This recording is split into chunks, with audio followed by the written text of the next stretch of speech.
For the last couple of months, I have been of the opinion that the number one thing that the air simulator game mode needs at top tier is a flanker variant with a good radar. And you know, it turns out that the monkey's paw was indeed listening, because they gave it to us. They gave us a flanker variant with a really good radar.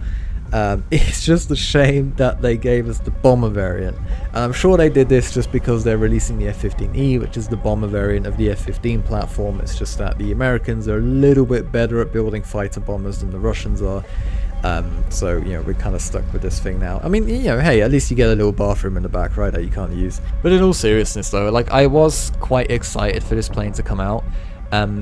Just for the fact that, you know, a good radar goes a long way in this game mode. I mean, you can see this with the MiG-29 SMT.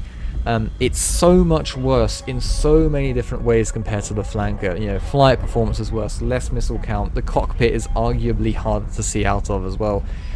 However, you do get an exceptional radar on that plane, and it makes all the difference. It's amazing. The plane is just not as bad as it seems on paper when you look at it.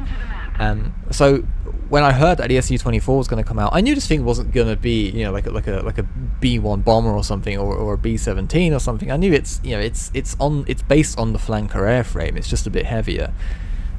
So I was still quite excited to find out what this thing is going to be like.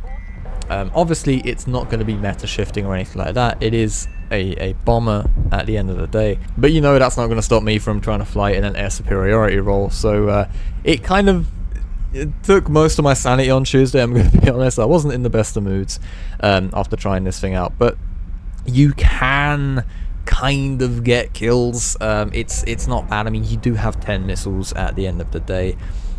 You get a good enough radar to where you can just ripple fire off R-77s if you really want to as well. You can carry up to 8 77s, by the way, in the 2 73s. So yeah, it's not a bad aircraft in that sense. It's not abysmal dog shit. It's not just dead capitals sitting inside your hangar, right? But it does take a bit of practice. You need to kind of know what you're doing. It does turn the difficulty level up another notch from the original flanker, of course. And when you do go up against someone who knows what they're doing, you're just not going to come out on top, and you're going to have to live with that, and you're going to have to know that from the get-go. Otherwise, you're just going to lose your sanity playing it. The thing is, it's not just the flight performance on this thing though that kind of makes it bad, right? So if your argument's like, well, yeah, it's supposed to be bad because, you know, it's so much heavier, like, yes, that is a factor, but that's not the only reason though. Like I said before, it lacks a helmet mounted sight, which is something that the flanker really kind of, I wouldn't say relies on, that's maybe too strong of a word, but the flanker can make really good use of a helmet mounted sight, and the fact that this thing just lacks it obviously is just another step back in the air-to-air department. Then you also have the cockpit visibility. Now, I don't know if you can still call this a cockpit. Personally, I might even call it a bridge, to be honest. It is absolutely huge. Rear visibility is very limited. You can only really see out the left side as well, obviously, because you're sitting on the left. So if you look left over your shoulder, you can kind of see some stuff maybe if you're in a turn. However, if you're in a right-hand turn, just forget about it. Even if you angle your plane a little bit more, or bank your plane a little bit more into the turn, the roof strut, I'm gonna call it now, or whatever, just ends up getting in the way. And there's also some like blinds or something that I guess in real life you can pull down, and it kind of protects you from the sun or something. But in this plane, it seems like they're not quite, you know, fully pushed up into and locked into position, so they also get in the way a little bit, which is just kind of like a little, you know, like, I get the plane, you know, has a big armored plate in the back, and you can't just get rid of that because that's, you know, that would be unrealistic. But then having something like that, you know, like a little blind sort of, you know, a quarter of the way down the canopy, just seems like something that Gaijin could have just easily, you know, sort of pushed a little bit up there just to give you a little bit more visibility. So that's a little bit frustrating. The thing is, a lot of these problems do end up snowballing off of each other. Now, take the R-77 for instance. While it's not a bad missile by any means, there is no denying the fact that it just doesn't have the range to keep up with the AMRAAM,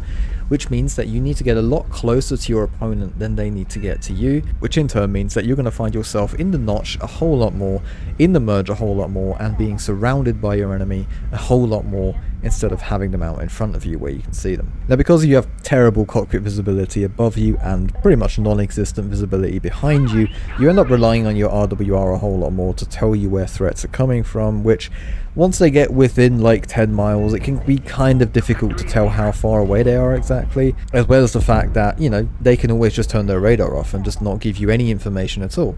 Then when you do see one, you kind of have to point the nose of the aircraft towards the enemy as well, because you don't get an HMD or an HMS. And then there's also the fact that you don't have an air brake, which is only a minor thing, but you know, if you are a little bit too fast and you need to get the nose round really quick, you're forced to sort of drop the throttle, and obviously you're still not going to be slowing down as much by just simply dropping the throttle as you would do if you had an air brake. So you can see how these things kind of just end up snowballing off of each other. The truth of the matter is, there comes a point where you're just going to be so overwhelmed. There's going to be so much crap flying at you. You can't notch everything, you can't solve every IRCCM Rubik's Cube, and you're going to have to sort of watch your dream of you being the sole team member to save the ACAP for everyone as it sort of fades away into the low-level clouds that seem to be absolutely everywhere since the patch drop. Okay, so the air-to-air capabilities of this plane are kind of to bad. So what are the ground striking capabilities like? So as of course this is what the plane was actually designed to do. Now, as you can see on screen, I do have a little ground radar as well, which I can use to find convoys. Now, it doesn't work on the ground battles because the ground targets actually need to be moving, and obviously the ground battles in Sim, you know, all the tanks are stationary or whatever. This is why GBUs work so well. Then you also get the 6 KH-38s. I recommend the KH-38MT, which is the TV guided one. You also get the MLs, which are the laser guided ones, but the TV guided ones are basically fire and forget, and they also give you thermals if you look through the actual TV camera of the missile, so not the targeting pod, the actual camera on the missile. You can switch over into thermals, and you can find, you know, convoys and stuff even easier if the radar's giving you some trouble there. Now, you can't slave the KH-38s or any of the guided air-to-ground weapons to the ground radar, unfortunately. The ground radar really is just there to sort of give you like a vague idea of where the target's going to be. And then it's up to you to sort of point all of the cameras in the correct position. But it's not too hard to do, because the radar will give you like a little marker in the HUD as well. So, you know, you just point your nose there and hit the button. Your camera should be pointing in the right direction. So now, where this plane really does shine though, and I got to give it props for this, is the Grom-1 glide bombs. Now, you get to carry 6 of them. It takes 3 to take out a red base, I believe. And what you can do is you can launch these from like 40 kilometers away, meaning that you don't really need to fly into the enemy's part of the map in order to hit the little red bases. So I'm not promoting zombing or anything like this. You know, you do this in a PvP match and stuff like that. It's the most fun and it's the most rewarding as well. But it sort of, you know, Russia hasn't really had a plane, at least not at top tier, that could just ensure like a steady ticket bleed for the enemy team, and this is, you know, partly the reason why the US win rate is so high, just because all of their planes are multi-role, and you have so many people that are just bombing on their team and doing casts and stuff like that. Previously, Russia only really had the SU-39 or the SU-25T, which is you know, they're good CAS aircraft, but they're not. They're kind of slow. So if you just want to bomb red bases or airfields the entire match, you know, it's gonna take you a while. This plane actually is not only like pretty fast with its bomb load, but it doesn't even need to fly all the way across the map to hit them. So in that sense, I guess it actually does the job better than some of the American planes. You know, surprisingly, believe it or not. So that's pretty much it. This is a bomber that you can also use for CAS and do a pretty good job at it, and it can also defend itself in air-to-air combat, let's say. The ideal way to play this plane, honestly, is just to get a ground loadout, get some KH-38s or some Groms, depending on what, you know, ground pounding route you want to go. Get 1 or 2 people to sort of cover you, distract the enemy, go take out enemy fighters, stuff like that, and you may even simply just win the match for your team just by draining the enemy's tickets. And this is honestly something that Russia has really needed in their tech tree for the longest time now.